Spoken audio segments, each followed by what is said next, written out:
السلام علیکم سامعین مکرم، سیاق و سباق کے حوالے سے کسی پیراگراف کی تشریح کرنا انتہائی اہمیت کا حامل سوال ہے، جسے سمجھنے اور برتنے میں عام طور پر مشکل پیش آتی ہے، مگر حقیقت میں یہ آسان اور کارآمد عمل ہے۔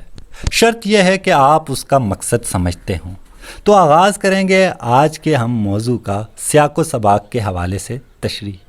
تو سامعین، سمجھنے کی کوشش کرتے ہیں کہ سیاق و سباق کا سب سے پہلے مقصد کیا ہے۔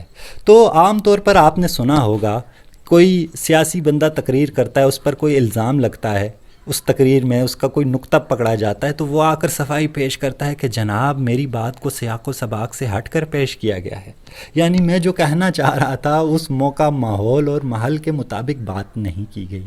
تو سیاق و سباق کہتے ہیں موقع اور محل سمجھانا، کہ موقع اور محل کیا تھا۔ اس کی ایک اور سادہ مثال لیجئے کہ گویا کوئی شخص ایک فلم دیکھ رہا ہے اور فلم دیکھتے ہوئے اس کا کوئی دوست آ جاتا ہے اس کے پاس۔ اب وہ اس کے درمیان سے ایک سین دیکھتا ہے صرف اس فلم کا۔ اب اس ایک سین کو دیکھ کر اس کو سمجھ تو نہیں آتی، تو وہ پوچھتا ہے یہ کیا ہو رہا ہے اس سین میں۔ تو دوسرا دوست اس کو سمجھاتا ہے کہ یہ فلم ہے اس موضوع پر، اور اس لیے یہاں آتے آتے یہاں یہ کام ہو رہا ہے۔ تو وہ جو اضافی باتیں اس سین کو سمجھانے کے لیے کر رہا ہے، وہ اس فلم کا سیاق و سباق کہلائے گا۔ تو سامعین صاحب، سیاق و سباق فلم کا ہو، کسی ڈرامے کا ہو، کسی ناول کا ہو یا کسی مضمون کا، تو اس کی مقصد ایک ہے۔ تو مقصد اگر ہم سمجھ جائیں تو ہم بڑی آسانی سے کسی بھی چیز کا سیاق و سباق بیان کر سکتے ہیں۔ تو یہاں بتانے کا مقصد یہ ہے کہ اب ہم اگر تین مثالیں لیں گے، مثال لیں گے ہم اپنی مدد آپ، ہم مثال لیں گے مسلمانوں کا قدیم طرز تعلیم مضمون سے، اور شہرت عام اور بقائے دوام کا دربار۔ تو ان تین کو دیکھ کر ہم سمجھنے کی کوشش کریں گے کہ سیاق و سباق کیا چیز ہے۔ تو ہم تصور کرتے ہیں کہ ہمارے پاس موضوع آیا ہے سب سے پہلے اپنی مدد آپ۔ تو اپنی مدد آپ کا سیاق و سباق کیا ہوگا؟ اگر کوئی شخص ایسا ہے کہ جس کو اچانک سے اپنی مدد آپ کا آخری پیراگراف پڑھنا پڑ جاتا ہے، آخری پیراگراف اس کو دیا جاتا ہے اس کے سامنے، اور وہ اس کو سمجھانے کے لیے اب جو ماحول آپ بنائیں گے اور محل بتائیں گے، وہ سیاق و سباق کہلائے گا۔ کیا اب آخری پیراگراف ہم دیکھتے ہیں کیا ہے؟ لارڈ بیکن کا قول ہے ہمارے پاس۔ تو اگر اس لارڈ بیکن کے قول کو ہم تشریح والی پیراگراف سمجھیں کہ اس کی ہم نے تشریح کرنی ہے، تو اس کا سیاق و سباق کیا ہوگا؟ اس کا سیاق و سباق یہ ہوگا جو اس مضمون کا مرکزی خیال ہے۔ تو اس مضمون کا مرکزی خیال اور ہلکے پھلکے اس کے ساتھ کچھ ایک دو جملے اضافی بتا دینا سیاق و سباق کہلائے گا۔ مثلا یہ پیراگراف ہے، لارڈ بیکن کا عمدہ قول ہے کہ علم سے عمل نہیں آ جاتا، فلاں فلاں فلاں، اور آدمی کو زیادہ معزز اور قابل ادب بناتا ہے۔ تو ان تین سطروں کی تشریح کے لیے جب میں سیاق و سباق کی طرف جاؤں گا تو اس میں سب سے پہلے ایک چیز حوالہ بتاؤں گا۔ حوالہ یہ کون سا مضمون ہے اور اس کو کس نے لکھا ہے۔ جب یہ میں بتا دوں گا، یہ میں چاہے الگ بتاؤں، چاہے سیاق و سباق کی ہیڈنگ لکھ کر اس کے اندر ہی بتا دوں، اس کے بعد اس کا مرکزی خیال بتاؤں گا کہ یہ مضمون سر سید احمد خان نے اپنی مدد آپ کی اہمیت اجاگر کرنے کے لیے تحریر کیا ہے۔ اس مضمون میں سر سید احمد خان نے مختلف مثالیں دی ہیں اور مختلف اکابرین، بڑے بڑے لوگوں کے حوالے پیش کر کے لوگوں کو اپنی مدد آپ کا درس دیا ہے۔ یہیں وہ لارڈ بیکن کا حوالہ بھی پیش کرتے ہیں۔ تو یہ میرا مکمل سیاق و سباق ہے، جو 6 7 8 سطروں سے زیادہ نہیں ہونا چاہیے۔ تو مضمون کا مرکزی خیال جب میں لکھ دوں گا تو اس کے بعد میرا سیاق و سباق کیا ہو جائے گا؟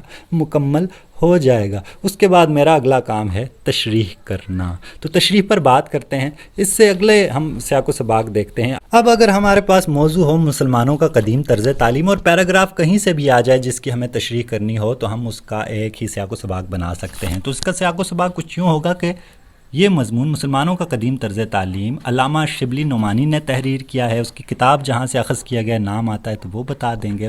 اس مضمون میں علامہ شبلی نعمانی نے مسلمانوں کے تعلیم کے 3 ادوار بتائے ہیں، اور یہ بتانے کا مقصد ان کا یہ ہے کہ مسلمان نوجوانوں کو احساس دلایا جائے کہ ہمارا عروج کہاں سے ہوا اور زوال کی وجہ کیا ہے۔ یہ ہم بتا دیں گے، اور لنک کرنے کے لیے ایک آدھ جملہ جس جگہ سے ہم نے بتا رہے ہوں گے وہاں سے لنک کر دیں گے کہ مسلمانوں کے قدیم طرز تعلیم میں دوسرے پیراگراف دوسرے دور پر روشنی ڈالتے ہوئے مصنف کچھ باتوں کے بارے میں بتاتے ہیں، کچھ خوبیوں کے بارے میں، اور آگے ہم یہ پیراگراف کی تشریح شروع کر دیں گے۔ تو 6 سے 7 سطروں میں ہم مسلمانوں کے قدیم طرز تعلیم کا مرکزی خیال بتائیں گے، اور کیا کر دیں گے؟ ہم اس بات کو آگے مکمل کر دیں گے. تو یہ ہمارا سیاق و سباق ہوگا، گویا محل سمجھایا جا رہا ہے کہ یہ بات کہاں سے اور کیوں کی جا رہی ہے. تو مرکزی حیثیت تشریح کی ہوتی ہے. تو ابھی ہم تشریح کو نہیں چھیڑ رہے. شہرت عام اور بقائے دوام کا اگر ہمیں مرکزی خیال تحریر کرنا پڑے تو اس میں ہم بتائیں گے کہ مولانا آزاد نے ایک تمثیلی مضمون پیش کیا ہے جس میں اپنے خواب کا حال بیان کر رہے ہیں. اس خواب میں وہ ایک عظیم الشان محل کے اندر ان عظیم ہستیوں کا داخلہ کروا رہے ہیں جو شہرت عام اور بقائے دوام حاصل کر رہی ہیں. اسی اثنا میں فلاں شخصیت کا داخلہ ہوتا ہے، اور آگے آپ جہاں سے وہ پیراگراف ہوگا جو شخص داخل ہو رہا ہوگا اس کا لنک آپ ایک جملے میں بتا دیں گے، اور یوں آپ کا سیاق و سباق مکمل ہو جائے گا. تو بڑھتے ہیں اب تشریح کی جانب. تو تشریح کا عمل بھی بہت اہمیت کا عمل ہے. سیاق و سباق مددگار عمل ہے، اصل کام ہمارا تشریح کرنا ہوتا ہے، زیادہ نمبر بھی اس کے ہوتے ہیں. تو تشریح کرنے کا مقصد یہ ہوتا ہے کہ آپ جیسے تلخیص کرنا، خلاصہ کرنا ایک کام ہے کہ ایک پیراگراف کو اس کے تیسرے حصے میں کم کر کے مختصراً لکھنا، جیسے ہم نے سیاق و سباق کیا. یعنی سیاق و سباق میں ہم نے بڑے مضمون کو بالکل 7 سطروں میں محدود کر کے پیش کر دیا. اب ہم نے کیا کرنا ہے، نیچے کی 5 یا 7 سطریں جس کی ہم نے تشریح کرنی ہے اس کو ہم نے پھیلا کر لکھنا ہے. تو دونوں ہنر آزمانے ہیں. ایک کہ کسی عبارت کی ہم تلخیص کر سکتے ہیں، جیسے اس کو ہم نے سیاق و سباق میں تبدیل کر دیا. دوسرا ہم اس کی تشریح کر سکتے ہیں، شرح کرنا مطلب کھول کھول کے لکھنا. تو ہمیں تشریح کے عمل میں وضاحت کرنی ہے، تفصیل سے لکھنا ہے.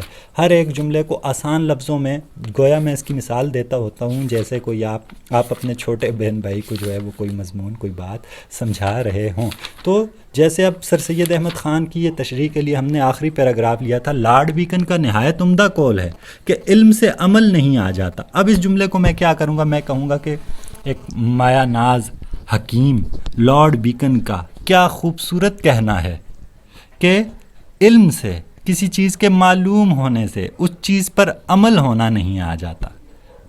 علم کو عمل میں لانا علم سے باہر اور علم سے برتر ہے. یعنی ایک جملہ پھر اٹھایا، اب اس کو میں پھر اپنے انداز سے اور تفصیل سے کہنے کی کوشش کرتا ہوں کہ جو آپ کو معلوم ہے، جس چیز کا آپ کو علم ہے، اس چیز کو پریکٹیکل یا عملی طور پر استعمال کرنا معلوم ہونے کے علاوہ چیز ہے. اس کا صرف تجربہ کیا جا سکتا ہے، اس کا مشاہدہ کیا جا سکتا ہے، اور مشاہدہ آدمی کی زندگی کو درست اور اس کے علم کو بعمل کرتا ہے. اور انسان کا غور و فکر، چیزوں کو غور سے دیکھنا، اس کی زندگی کو ایک درست راہ پر لگا دیتا ہے، اور اس نے جو کچھ سیکھا اور حاصل کیا ہوتا ہے اس کو اس کے عمل کے اندر لے آتا ہے اور اس کے برتاؤ میں کر دیتا ہے. تو آپ دیکھ رہے ہیں کہ جملے کو میں الفاظ بدل کر سادہ بدل کر کہہ رہا ہوں. تو یہ ترتیب ہوتی ہے تشریح کرنے کی. تو کوئی بھی عبارت ہمارے سامنے آ جائے، اگر ہم نے اس مضمون کو پڑھا ہوا ہے تو ہم بہت آسانی سے اس کا سیاق و سباق بھی بتا سکتے ہیں اور اس کی تشریح بھی کر سکتے ہیں.